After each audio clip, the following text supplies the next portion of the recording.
വിശുദ്ധ ലൂക്ക എഴുതിയ സുവിശേഷം അധ്യായം 19 വാക്യങ്ങൾ 11 മുതൽ 27 വരെ. 10 നാണയത്തിന്റെ ഉപമ. അവർ ഇത് കേട്ടുകൊണ്ടിരിക്കുമ്പോൾ അവൻ തുടർന്ന് ഒരു ഉപമ പറഞ്ഞു. കാരണം അവൻ ജെറൂസലേമിന് സമീപത്തായിരുന്നു. ദൈവരാജ്യം ഉടൻ വന്നു ചേരുമെന്ന് അവർ വിചാരിക്കുകയും ചെയ്തിരുന്നു. അവൻ പറഞ്ഞു, ഒരു പ്രഭു രാജപദവി സ്വീകരിച്ച് തിരിച്ചു വരാൻ വേണ്ടി ദൂരദേശത്തേക്ക് പോയി. അവൻ ഭൃത്യന്മാരിൽ 10 പേരെ വിളിച്ച് 10 നാണയം അവരെ ഏൽപ്പിച്ചുകൊണ്ട് പറഞ്ഞു, ഞാൻ തിരിച്ചു വരുന്നതുവരെ നിങ്ങൾ ഇതുകൊണ്ട് വ്യാപാരം ചെയ്യുമെന്ന്. അവന്റെ പൗരന്മാർ അവനെ വെറുത്തിരുന്നു. ഈ മനുഷ്യൻ ഞങ്ങളെ ഭരിക്കുവാൻ ഞങ്ങൾ ഇഷ്ടപ്പെടുന്നില്ല എന്ന നിവേദനവുമായി അവർ ഒരു പ്രതിനിധി സംഘത്തെ അവന്റെ പിന്നാലെ അയച്ചു. എന്നാൽ അവൻ രാജപദവി സ്വീകരിച്ച് തിരിച്ചു വന്നു. താൻ പണമേൽപ്പിച്ചിരുന്ന ഭൃത്യന്മാർ വ്യാപാരം ചെയ്ത് എന്ത് സമ്പാദിച്ചുവെന്ന് അറിയുന്നതിനെ അവരെ വിളിക്കാൻ അവൻ കൽപ്പിച്ചു.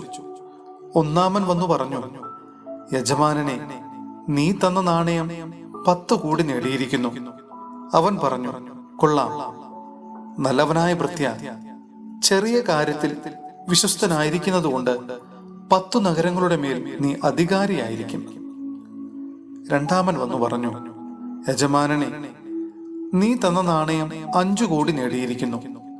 യജമാനൻ അവനോട് പറഞ്ഞു, 5 നഗരങ്ങളുടെ മേൽ നീ അധികാരിയായിരിക്കും.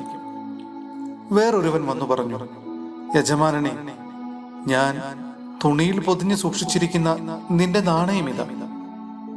നിന്നെ എനിക്ക് ഭയമായിരുന്നു, കാരണം നീ കർക്കശനും വയ്ക്കാത്തത് എടുക്കുന്നവനും വിതയ്ക്കാത്തത് കൊയ്യുന്നവനുമാണ്. അവൻ പറഞ്ഞു, ദുഷ്ടഭൃത്യ, നിന്റെ വാക്കുകൊണ്ട് തന്നെ നിന്നെ ഞാൻ വിധിക്കും. ഞാൻ കർക്കശനും വയ്ക്കാത്തത് എടുക്കുന്നവനും വിതയ്ക്കാത്തത് കൊയ്യുന്നവനുമാണെന്ന് നീ അറിഞ്ഞിരുന്നല്ലോ.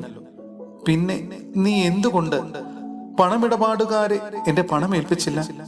എങ്കിൽ ഞാൻ മടങ്ങി വന്നപ്പോൾ പലിശയോടുകൂടി അത് തിരിച്ചു വാങ്ങുമായിരുന്നില്ലേ?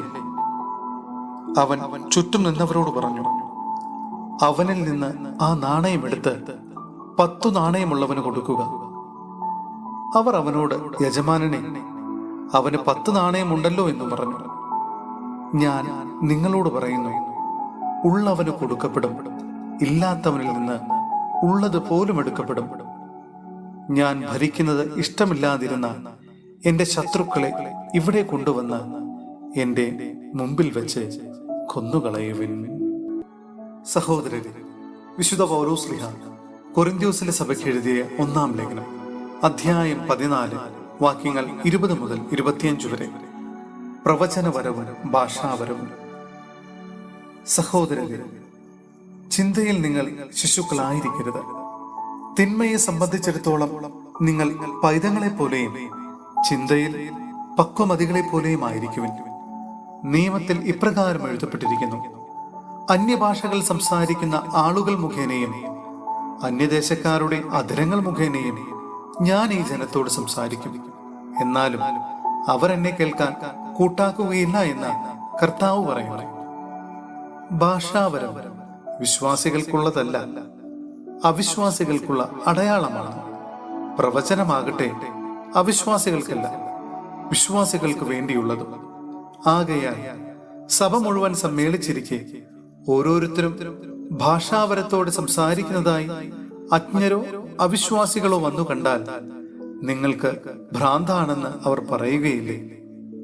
എല്ലാവരും പ്രവചിച്ചു കൊണ്ടിരിക്കുന്ന അവസരത്തിലാണ് ഒരു അവിശ്വാസിയോ അജ്ഞനോ അവിടെ വരുന്നതെങ്കിൽ തന്നെ തന്നെ വിധിക്കാനും പരിശോധിക്കാനും ഹൃദയ രഹസ്യങ്ങൾ വെളിപ്പെടുത്താനും നിങ്ങൾ അവന് കാരണമാകും.